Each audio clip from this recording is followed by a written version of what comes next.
السلام علیکم ورحمۃ اللہ وبرکاتہ۔ محترم ناظرین، آپ نے یہ محاورہ تو سنا ہوگا کہ با ادب با نصیب، بے ادب بے نصیب، لیکن کبھی اس کو سمجھنے کی کوشش بھی کی ہے؟ آج کی ویڈیو میں ہم اس محاورے کو آسان انداز میں سمجھانے کی کوشش کر رہے ہیں۔ ویڈیو مکمل دیکھیے گا، بہت کام آئے گی۔ امام احمد ابن حنبل رحمہ اللہ نہر کے کنارے وضو فرما رہے تھے کہ ان کا ایک شاگرد بھی وضو کرنے آ پہنچا، لیکن فوراً ہی اٹھ کھڑا ہوا اور امام صاحب سے آگے جا کر بیٹھ گیا۔ پوچھنے پر کہا کہ دل میں خیال آیا کہ میری طرف سے پانی بہہ کر آپ کی طرف آ رہا ہے، مجھے شرم آئی کہ استاد میرے استعمال شدہ پانی سے وضو کریں۔ ایک مرتبہ اپنے چچا حضرت عباس رضی اللہ تعالیٰ عنہ سے رسول اللہ صلی اللہ علیہ وسلم نے پوچھا کہ آپ بڑے ہیں یا میں؟ عمر پوچھنا مقصود تھا۔ کہا یا رسول اللہ صلی اللہ علیہ وسلم، بڑے تو آپ ہی ہیں، البتہ عمر میری زیادہ ہے۔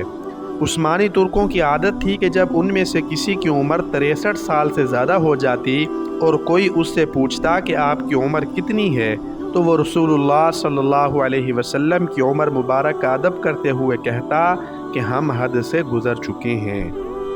مجدد الفسانی رحمہ اللہ رات کو سوتے ہوئے یہ احتیاط بھی کرتے تھے کہ پاؤں استاد کے گھر کی طرف نہ ہوں، اور بیت الخلاء جاتے ہوئے یہ احتیاط کرتے کہ جس قلم سے لکھ رہا ہوں اس کی کوئی سیاہی ہاتھ پر لگی نہ رہ جائے۔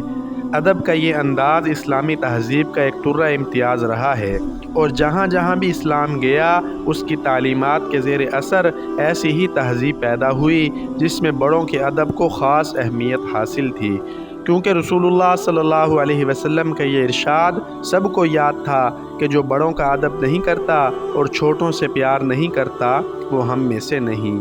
ابھی زیادہ زمانہ نہیں گزرا کہ لوگ ماں باپ کے برابر بیٹھنا، ان کے آگے چلنا اور ان سے اونچا بولنا برا سمجھتے تھے، اور ان کے حکم پر عمل کرنا اپنے لیے فخر جانتے تھے۔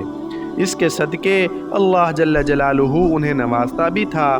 اسلامی معاشرے میں یہ بات مشہور تھی کہ جو یہ چاہتا ہے کہ اللہ جل جلالہ اس کے رزق میں اضافہ کرے تو وہ والدین کے ادب کا حق ادا کرے، اور جو یہ چاہتا ہے کہ اللہ جل جلالہ اس کے علم میں اضافہ کرے تو وہ استاد کا ادب کرے۔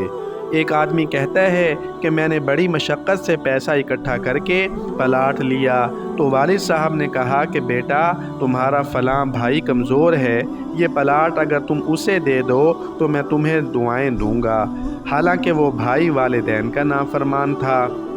اس آدمی کا کہنا ہے کہ عقل نے تو بڑا سمجھایا کہ یہ کام کرنا حماقت ہے، مگر میں نے عقل سے کہا کہ اقبال نے کہا ہے، اچھا ہے دل کے ساتھ رہے پاسبان عقل، لیکن کبھی کبھی اسے تنہا بھی چھوڑ دے۔ چنانچہ عقل کو تنہا چھوڑا اور وہ پلاٹ بھائی کو دے دیا۔ کہتے ہیں کہ والد صاحب بہت خوش ہوئے، اور انہی کی دعا کا صدقہ ہے کہ آج میرے کئی مکانات اور پلازے ہیں، جبکہ بھائی کا بس اسی پلاٹ پر ایک مکان ہے۔ والدین کی طرح استاد کا ادب بھی اسلامی معاشروں کی ایک امتیازی خصوصیت تھی، اور اس کا تسلسل بھی صحابہ کرام رضوان اللہ علیہم اجمعین کے زمانہ سے چلا آ رہا تھا۔ حضور صلی اللہ علیہ وسلم کے چچا کے بیٹے حضرت ابن عباس رضی اللہ تعالیٰ عنہ کسی صحابی سے کوئی حدیث حاصل کرنے جاتے تو جا کر اس کے دروازے پر بیٹھے رہتے۔ اس کا دروازہ کھٹکھٹانا بھی ادب کے خلاف سمجھتے، اور جب وہ صحابی رضی اللہ عنہ خود ہی کسی کام سے باہر نکلتے تو ان سے حدیث پوچھتے، اور اس دوران سخت گرمی میں پسینہ بہتا رہتا، لو چلتی رہتی، اور یہ برداشت کرتے رہتے۔ وہ صحابی شرمندہ ہوتے اور کہتے کہ آپ تو رسول اللہ صلی اللہ علیہ وسلم کے چچا کے بیٹے ہیں، آپ نے مجھے بلا لیا ہوتا تو یہ کہتے کہ میں شاگرد بن کر آیا ہوں، آپ کا یہ حق تھا کہ میں آپ کا ادب کروں اور اپنے کام کے لیے آپ کو تنگ نہ کروں۔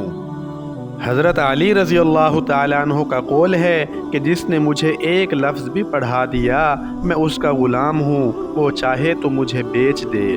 کتنی ہی مدت ہمارے نظام تعلیم میں یہ رواج رہا بلکہ اسلامی مدارس میں آج بھی ہے کہ ہر مضمون کے استاد کا ایک کمرہ ہوتا ہے اور وہ وہیں بیٹھتا ہے اور شاگرد خود چل کر وہاں پڑھنے آتے، جبکہ اب شاگرد کلاسوں میں بیٹھے رہتے ہیں اور استاد سارا دن چل چل کر ان کے پاس جاتا ہے۔